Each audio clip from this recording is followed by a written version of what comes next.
오늘도 새벽에 만난 하나님 오신 여러분들을 예수님의 이름으로 환영하고 축복합니다. 같이 기도하겠습니다.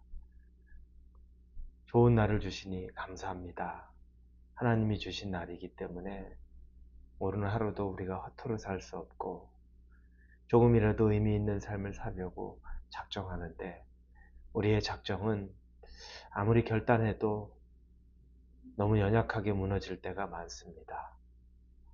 하나님이 우리를 강력하게 붙잡아 주시고 또 이끌어 주시고 세워 주셔야 하는데 그것은 말씀의 능력과 기도의 능력이 우리 안에 임해야 함을 믿습니다.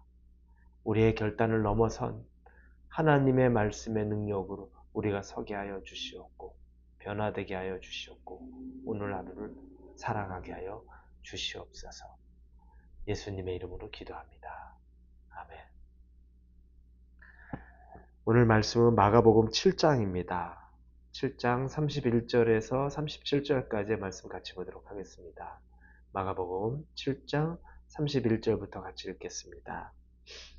예수께서 다시 도로 지방에서 나와 시돈을 지나고 데가볼리 지방을 통과하여 갈릴리 호수에 이르시매 사람들이 귀먹고 말 더듬는 자를 데리고 예수께 나와 안수하여 주시기를 간구하거늘 예수께서 그 사람을 따로 데리고 무리를 떠나사 손가락을 그의 양 귀에 넣고 침을 뱉어 그의 혀에 손을 대시며 하늘을 우러러 탄식하시며 그에게 이르시되 에바다 하시니는 열리라는 뜻이라. 그의 귀가 열리고 혀가 맺힌 것이 곧 풀려 말이 분명하여졌더라.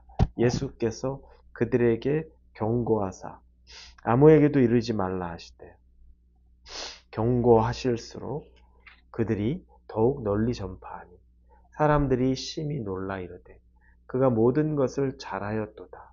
못 듣는 사람도 듣게 하고 말 못하는 사람도 말하게 한다 하더라. 아멘.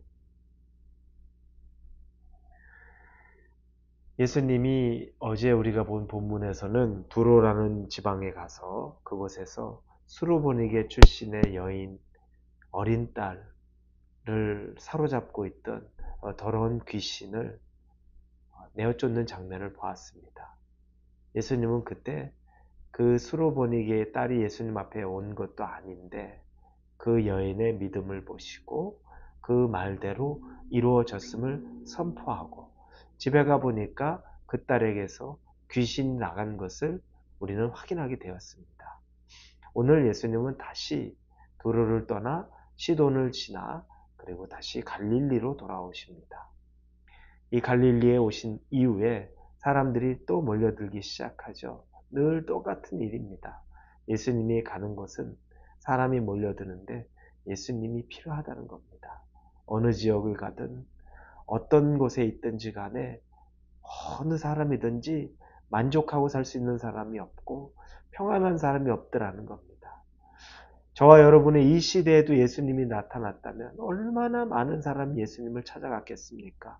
육체의 질병으로, 마음의 병으로, 그리고 우리 안에 해결하지 못하는 여러 가지 문제들을 가지고 찾아가지 않았겠습니까?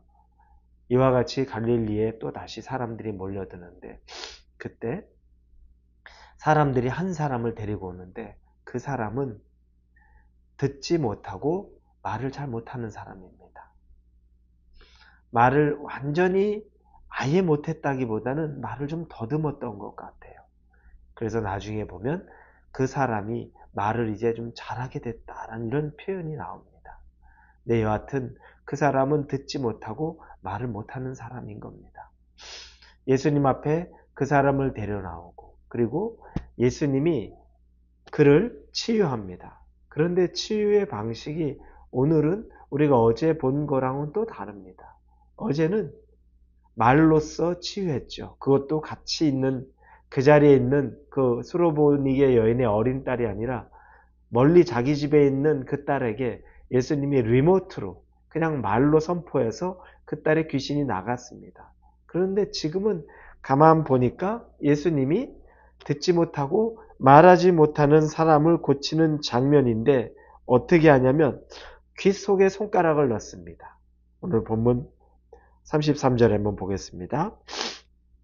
예수께서 그 사람을 따로 데리고 무리를 떠나사 손가락을 그의 양 귀에 넣고 그리고 침을 뱉어 그의 혀에 손을 대시며, 귀 속으로는 손가락을 넣고요. 그리고 당신의 손에 침을 뱉어서 그 침 뱉은 손은 그 사람의 혀에 집어넣은 겁니다. 이건 귀를 여는 것과 이 혀가 묶여져 있던 걸 여는 것. 그런데 예수님의 손이 그 일을 하게 된다는 거죠. 어제랑은 확연히 다른데 왜 이렇게 다르게 됐을까? 왜 이렇게 다르게 하실까? 우리는 사실은 알 수 없죠. 예수님의 마음의 감동대로 하시는 거고 예수님께서 생각하시는 대로 하는 것 뿐입니다. 그런데 오늘 본문에 보니까 사람들이 그 사람을 예수님 앞에 데려와서 요청하는 장면이 나옵니다.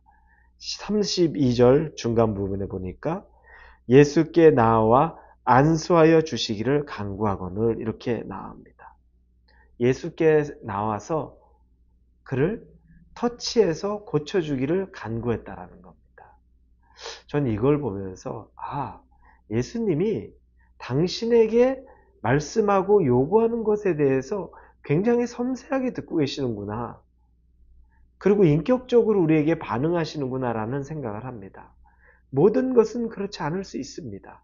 그러나 그 사람들의 마음은 그 귀와 그 말 못하는 입, 이걸 생각하면서 그에게 안수하여서 고쳐달라고 얘기하는데 예수님이 직접 정말 귀에 손을 대고 혀에 자기의 침을 발라서 고쳐주는 장면.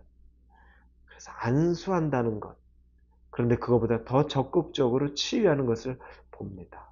전 이걸 보면서 우리의 기도에 대해서 한번 생각해 봤습니다.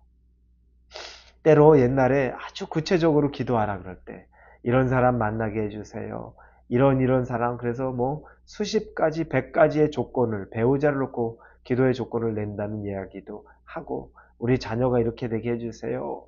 앞으로 우리 미래가 이렇게 되게 해주세요. 라고 해서 아주 상세하게 해야 된다는 이야기 합니다. 한편으로 이해가 갔지만 또 한편으로는 과하다. 우리가 마저 알지 못하는 걸 굳이 그렇게까지? 이런 얘기도 합니다. 그런데 어느 때는 과할 수도 있겠지만 어느 때는 그것도 필요합니다. 늘 두루뭉실하게 하나님 그냥 하나님이 알아서 해주세요 라고만 하는데 두루뭉실을 넘어서 어느 때는 좀 구체적으로 한다는 것. 이게 왜 기도에 필요하냐면 이 구체적으로 기도하는 걸 통해서 하나님이 듣고 움직이고 계시고 응답하고 계시다는 것을 우리는 또 알 수 있는 증거가 되기 때문에 그렇습니다. 안수하여 달라는 그 사람들의 간구에 예수님이 직접 그렇게 반응을 하십니다. 고쳐주십니다.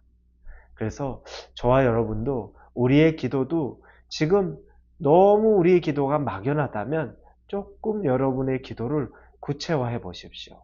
한번 여러분도 구체적으로 나에게 어떤 것에 하나님의 인도하심이 필요합니다라고 말씀해 보십시오. 왜냐하면 어느 때에는 구체화해서 기도하지 않는 밑바탕에 깔려 있는 건 믿음 없는 모습이 있을 수도 있습니다.